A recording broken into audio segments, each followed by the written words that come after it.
देखिए illustration number हम 4 देखते हैं, इसमें हमें क्या करना है। देखिए क्वेश्चन में पहले क्या डाटा दिया है उस पर गौर बाद में देखेंगे, पहले हम ये देखते हैं हमें निकालना क्या है। फाइंड रिग्रेशन इक्वेशन, देखो वही बात आ गई, फाइंड रिग्रेशन इक्वेशन ही हमें निकालनी है। चलिए इसके बाद हमें क्या निकालना है, estimate the production when the capacity utilization is 70%। चलिए ये भी बड़ा सिंपल क्वेश्चन है, कोई ज्यादा डिफिकल्ट नहीं है। इसमें सबसे पहले हमें रिग्रेशन इक्वेशन निकालनी है, तो पहले हम रिग्रेशन इक्वेशन पे हम अपनी नजर को रखते हैं। तो पहले सॉल्व करते हैं, सॉल्व में ये देखते हैं हम कि हमारे पास डाटा क्या क्या दिया गया है। ठीक है, देखिए डाटा हमें मीन दिया गया है दोस्तों, इस पे आपको बड़ा गौर करना है, ये हमें मीन दिया गया है और एक हमारा दिया है स्टैंडर्ड डेविएशन और एक दिया है कोरिलेशन कॉफिशिएंट। ठीक है, ये वही मीन है जो हमारा एक्स बार और जो बाय बार आता था ना, ये वही मीन है, लेकिन इसमें हमें स्टैंडर्ड डेविएशन हमें दिया गया है। और स्टैंडर्ड डेविएशन क्या होता है, ये स्टैंडर्ड डेविएशन का ये होता है।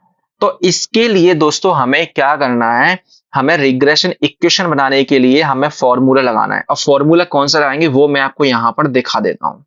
देखिए सबसे पहले मैं बता रहा हूं आपको कि रिग्रेशन इक्वेशन में हम पहले लेट करेंगे डाटा को, एक्स और बाय तो मानना पड़ेगा ना, तभी तो हम इक्वेशन बना पाएंगे।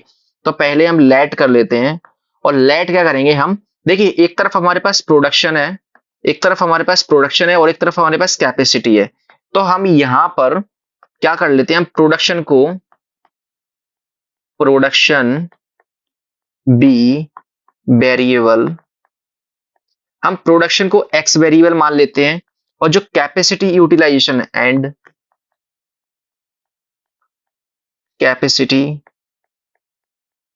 यूटिलाइजेशन, इसको हम मान लेते हैं दोस्तों वी वेरिएबल, इसको हम बाय मान लेते हैं। ठीक है, अब हम यहां पर लिखते हैं गिवन इंफॉर्मेशन, हमें इसमें दिया क्या है। ठीक है, देखो अब मैंने प्रोडक्शन को हमने क्या मान लिया, हमने प्रोडक्शन को मान लिया है एक्स। ठीक है, तो ये क्या है, ये मीन है, तो ये क्या हो जाएगा, ये एक्स बार की वैल्यू हो जाएगी ना, एक्स बार की। अब हमने इसको जो कैपेसिटी है उसको हमने बाय माना है, तो ये बाय बार की वैल्यू हो जाएगी, Y bar is equal to 88। ठीक है, अब देखिए ये x है तो ये इसका स्टैंडर्ड डेविएशन है, तो हम इसको यहां पे लिखेंगे, इस स्टैंडर्ड डेविएशन x का कितना है 12.5 और बाय का कितना है 8.5। और यहां पर हमें एक चीज और दी गई, कोरिलेशन कॉफिशिएंट, कोरिलेशन कॉफिशिएंट होता है r और ये कितना दिया है 0.72। ये हमारे पास गिवन इंफॉर्मेशन है। अब हमें निकालना क्या है, हमें बनाना है रिग्रेशन इक्वेशन, हमें बनानी है। तो रिग्रेशन इक्वेशन का क्या बनती है, देखो मैं आपको लिख देता हूं। अब हम यहाँ पे वो टेबल वेबल नहीं बनाएंगे क्योंकि हमारे पास कोई डाटा नहीं है, हमारे पास मीन दिया गया है, तो हम इसके फॉर्मूला वाला लगाएंगे,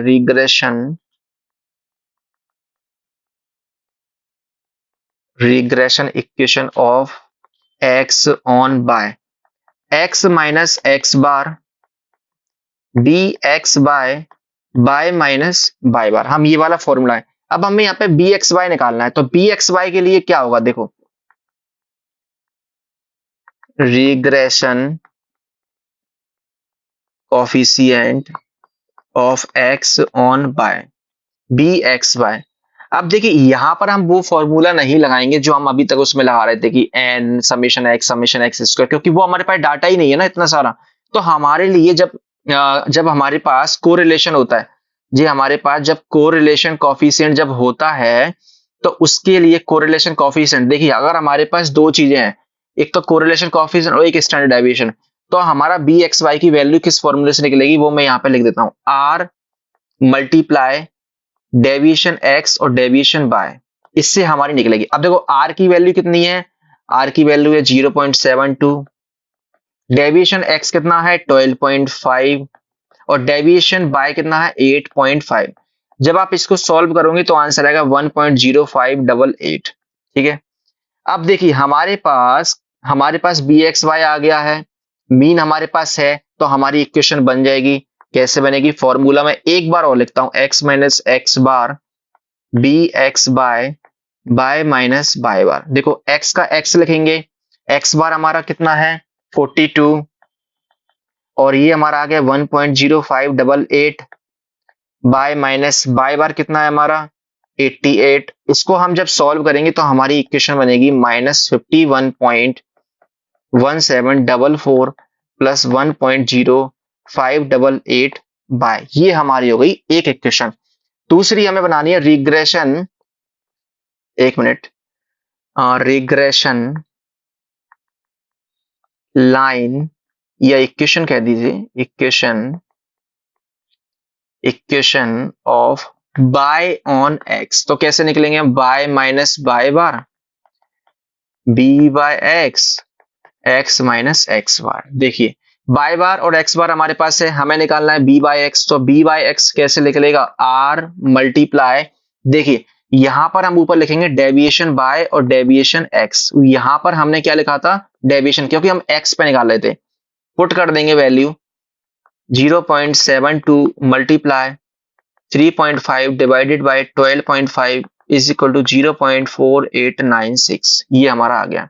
कुछ नहीं करना है, वैल्यू पुट कर दो, y minus bye bar is equal to B bye x, x minus x bar, Y minus 88 is equal to 0.4896, X minus 42 Y equal to 67.4368 plus 0.4896x, ये हमारी बनेगी दूसरी इक्वेशन। अब हमें क्या चीज निकालनी है, दूसरी चीज हमें निकालनी है, हमें एस्टिमेट प्रोडक्शन निकालना है और कैपेसिटी यूटिलाइजेशन दिया है। अब देखो क्या करेंगे हम, समझना इसको अच्छे से समझना।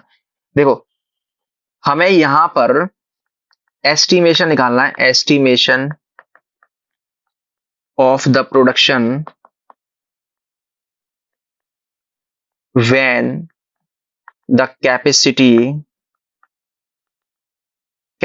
utilization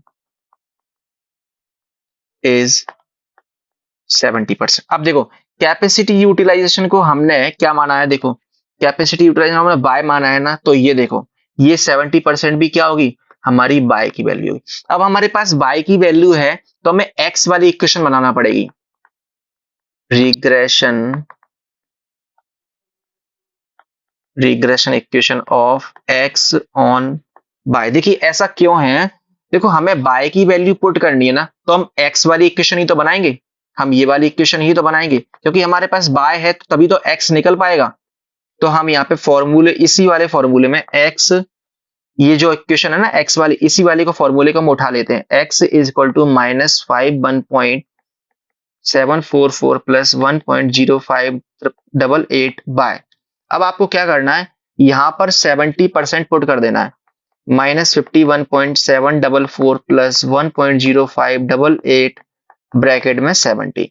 इसको सॉल्व करेंगे, आंसर आएगा 22.9416। देखिए ये क्या आ गया, एस्टिमेट प्रोडक्शन आ गया आपका 1000 में आ गया। इसको हम मल्टीप्लाई करेंगे तब, क्योंकि यहां पर ये कह रहा था ना कि एस्टिमेट प्रोडक्शन ये 42 जो है 42 लाख में है, लाख में है, तो लाख का मल्टीप्लाई कर देंगे हम यहाँ पे। जब हम लाख का मल्टीप्लाई करेंगे तो क्या आएगा, 22,94,160 इन लाख। तो यहाँ पे हम लिख भी सकते हैं hence estimated production would be 22,94,160। ये हमारा दोस्तों हो गया इलस्ट्रेशन नंबर 4 हो गया। इसके बाद हम इलस्ट्रेशन नंबर 5 और 6 देखते हैं।